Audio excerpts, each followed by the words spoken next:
ప్రతి ఒక్కరికి కూడా ఇష్టమైన కోడిగుడ్లు ములంకాయ పచ్చిరొయ్యల కర్రీ ఎలా చేయాలనేది ఈ వీడియోలో చేసేద్దాం. చూడండి, టేస్ట్ అయితే మాత్రం చాలా బాగా వచ్చిందండి. ఈ ములంకాయ పచ్చిరొయ్యలు కోడిగుడ్లు కర్రీ ఒకసారి తిన్నారంటే ఈ విధంగా చేసుకుని చాలా బాగుంటుందండి. కర్రీ చేసుకున్నాక టేస్ట్ నచ్చితే మాత్రం మన ఛానల్ని సబ్స్క్రైబ్ చేయండి. లేట్ చేయకుండా కర్రీ అయితే స్టార్ట్ చేసేద్దాం. మరి ఒక హాఫ్ కేజీ పచ్చిరొయ్యలు తీసుకుని ఈ విధంగా క్లీన్ చేసుకోవాలి. శుభ్రంగానే ఆ వెనకాల మట్టి అవి పోయేటట్టు క్లీన్ చేసుకుని పెట్టుకోవాలి. తర్వాత ఒక 6 కోడిగుడ్లు తీసుకుని నేను నీట్గా అవి కూడా క్లీన్ చేసి పక్కకు పెట్టుకున్నాను. అలాగే ఒక 2 ములంకాయలు కూడా మంచి కట్ చేసుకొని అవి కూడా తీసుకున్నాను.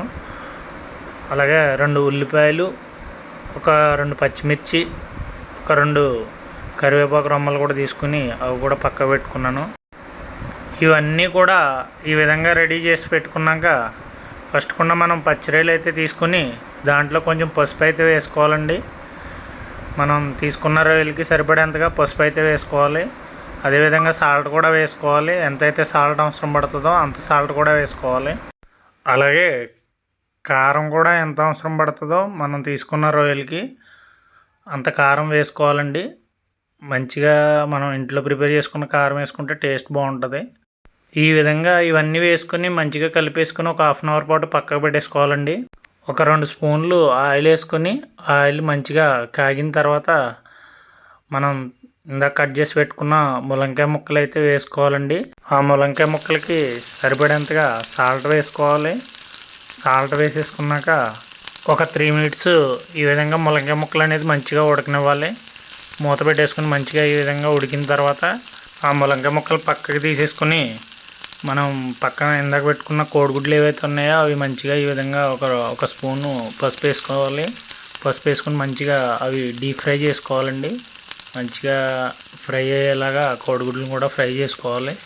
ఫ్రై చేసుకున్నాక అలాగే మనం ఇందాక కలిపెట్టుకున్న పచ్చిరొయ్యలు ఏవైతే ఉన్నాయో అవి కూడా ఒక 2 స్పూన్లు ఆయిల్ వేసుకొని ఈ విధంగా డీప్ ఫ్రై చేసుకోవాలండి. వాటర్ అంతా పోయేటట్టుగా మొత్తం మనం మంచిగా ఫ్రై చేసుకోవాలి పచ్చిరొయ్యలు అన్నీ కూడా. అదే గిన్నెలో మనం ఉల్లిపాయ ముక్కలు, అలాగే 2 పచ్చిమిర్చి, అలాగే ఒక 2 కరివేపాకు రొమ్మలు కూడా వేసుకుని మంచిగా ఈ విధంగా ఫ్రై చేసుకోవాలి. ఫ్రై చేసుకునేటప్పుడు కొంచెం సాల్ట్, పసుపు కూడా వేసుకుని ఇవన్నీ కూడా మంచిగా మగ్గేటట్టుగా కొద్దిసేపు ఫ్రై చేసుకోవాలండి. మంచిగా మూత పెట్టేసుకుని కొద్దిసేపు అవన్నీ మంచిగా ఫ్రై అయిపోయిన తర్వాత అల్లం వెల్లుల్లి పేస్ట్ కూడా అందులో వేసేసుకోవాలి. వేసుకుని ఆ అల్లం వెల్లుల్లి పేస్ట్ కూడా మంచిగా మిక్స్ అయ్యేటట్టు కలుపుకొని ఈ అల్లం వెల్లుల్లి పేస్ట్ స్మెల్ అంతా పోయేంత వరకు ఇవి మంచిగా ఫ్రై చేసుకుని మనం ఇందాక ఫ్రై చేసి పెట్టుకున్న ములంకాయ ముక్కలు ఏవైతే ఉన్నాయో అవి కూడా ఇందులో వేసేసుకొని ఒక 5 మినిట్స్ మంచిగా ఉడికించుకోవాలండి. ములంకాయ ముక్కలు అనేవి మంచిగా ఉడికిపోయిన తర్వాత లైట్గా మళ్ళీ ఒకసారి పసుపు కూడా యాడ్ చేసుకోవాలండి.